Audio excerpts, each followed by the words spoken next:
জোহর লিখিত সুসমাচার থেকে পাঠ 16 অধ্যায় 23 থেকে 28 পদ।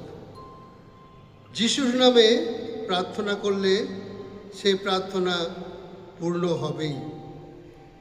সেদিন আমাকে তোমরা আর কোনো প্রশ্নই করবে না। আমি তোমাদের সত্যি সত্যি বলছি, আমার নামে তোমরা যদি পিতার কাছ থেকে কোনো কিছু চাও, তিনি তোমাদের তা নিশ্চয়ই দেবেন। এ পর্যন্ত আমার নামে তোমরা তো কোনো কিছুই চাও না, তোমরা পাবেই, আর তাতেই তোমাদের আনন্দ পরিপূর্ণ হয়ে উঠবে। এই সব কথা আমি তোমাদের নানা রূপক দিয়েই বললাম, কিন্তু এমন সময় আসছে যখন আমি আর রূপক দিয়ে কথা বলবো না, বরং স্পষ্ট সোজা ভাষাতেই তোমাদের কাছে পিতার কথা জানাবো। সেদিন যা চাইবার তোমরা আমার নামে চাইবে।